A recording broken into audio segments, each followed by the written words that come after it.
In this video, I'm going to give you 5 spicy tips that would have saved me a ton of money and time when I started dropshipping.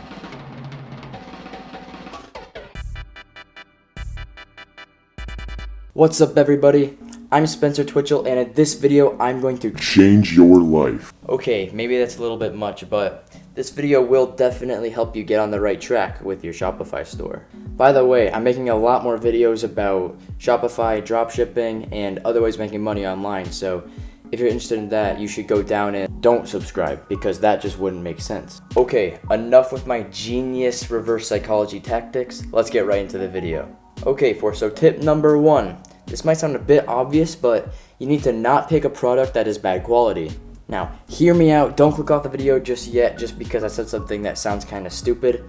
It's obvious that you don't want a bad quality product, but the problem is there are some products that could be considered a winning product by a lot of people that are bad quality products. I haven't actually made my own product research video yet, or how I find my winning products, but if you'd like to see a video about that from me and my take on it, leave a comment below and I might make that soon. Anyway, a prime example of what I mean by a bad quality product that could be considered a winner is the power knee stabilizer pads. Now, by many people, this is a good product because it solves a problem by solving people's knee pain. It's not commonly found in stores, and there's a high demand for it because there's a lot of people with knee pain out there. That was the appeal for me to go and test it out, because there were actually a lot of good things with it, and so I just went ahead and made a store. I actually started making some decent sales with it with my ads. However, I ordered one for myself, and when I got it, I actually tried it on and I realized that it was a very bad quality product. I've actually had some knee injuries in the past. I've had tendonitis in my knee, so I understand completely with the people who would want to buy my product because knee pain sucks. But after wearing this product, it didn't work at all, and I knew that my customers were going to be very unhappy with it, and overall I knew that it wouldn't be able to sustain it long term. So, moral of the story, you don't want to be buying products from China that people are going to be unhappy with when they receive it. Instead, find something unique that is going to solve a problem that is actually a good thing for them. And don't do cheap health products from China that people usually go to the doctor for. For tip number 2, you're going to be wanting to do high ticket items or items that will give you a low break-even ROAS.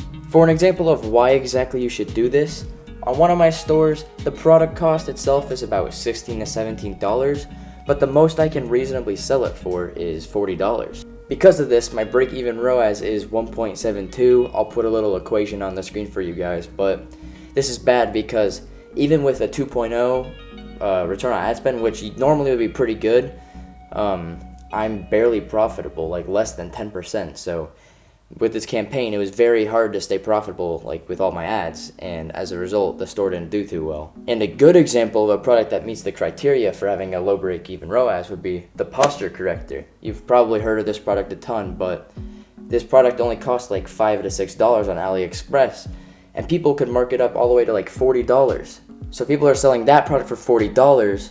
Their break-even ROAS would be around like 1.2 or something like extremely low. And if you're making a 2.0 return on ad spend with a 1.2 break-even ROAS, you're going to be making a ton more profit than me if, like with my product that has a 1.72 break-even ROAS. So that's why you want to choose a product with a low break-even ROAS or a high-ticket item, because you're just going to make more money that way. For tip number 3, you need a converting product page. Now, I just made a video about a thing you can do to get your conversion rate to go way up, and this is crucial because if you're getting a 1% conversion rate right now on your store, and you can take these steps I talked about in my other video, or doing other things to get your conversion rate to 2%, you just double your sales with no extra advertising. Now, if this is something you think you should work on, I strongly recommend going to my other video and watching that. I'm not going to go into that much detail about how to actually do it because I literally just made the video, so go watch that one if you're interested. Moving on, tip number 4 is that you want to use a credit card when paying for your Facebook ads. And the reason, even if you aren't going negative, let's say like balance-wise, you're going to get a ton of points back in cashback rewards with your credit card. Hypothetical situation. Let's say you spend $100,000 on ads, and then after all your expenses, you end up getting $100,000 back exactly. So you break even and you get $0. But If all your expenses were paid using a credit card, you're going to get anywhere from 100,000 to 300,000 points back, and that'll technically make you profitable because you're going to be able to travel for free or do some other stuff with it. So it would be worth it even if you made $0. That example might be a little bit extreme, but overall, you should be capitalizing on the money that you're already going to be spending anyway, and just get that little bit of extra profit in there. Oh, and for my guys who aren't 18 yet, I've been there. It's very difficult because you can't get a credit card yet. It was very frustrating because I was just using PayPal to do my Facebook ads, and I knew that I was leaving a ton of money on the table because I couldn't get a credit card. But don't worry, getting a credit card as a minor is still entirely possible. For me personally, I was fortunate enough to get my dad on board with the whole dropshipping idea, and me and him set up a joint bank account. So I have a credit card in my name, but we're sharing the account, and it's kind of just finessing the system, if you will, and I'm getting the cashback rewards on that credit card now. Oh, also, if you guys have more questions because you're not 18 yet and you're getting a bunch of problems with your store, I've been there. I'm 17 and doing this, so like I've pretty much run all the problems you can with dropshipping as a minor. It's very annoying because there's some stuff that just screws you over and you can't really do anything about it. So if you're young, just give me a comment and I'll help you out if I can. For the final tip of this video, tip number 5, I recommend that you guys get an agent before scaling your product.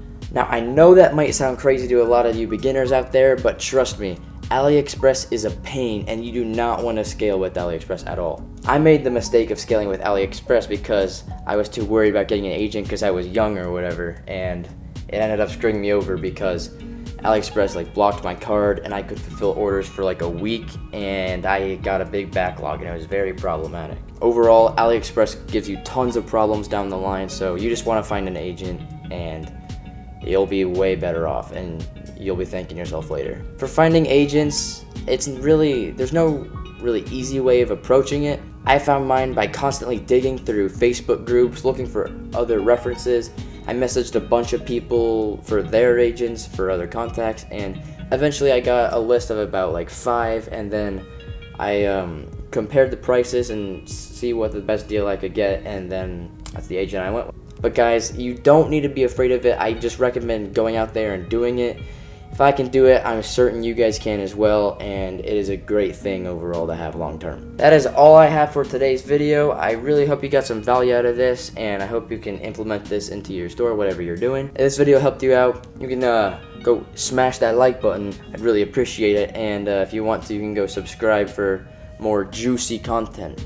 I'm trying to crank out a lot of videos because I have a lot to share, and I finally got some time on my hands, so I'm going to be making a lot of content pretty soon. I'm looking forward to the next time we meet, and until then, I'm out of here. Take care.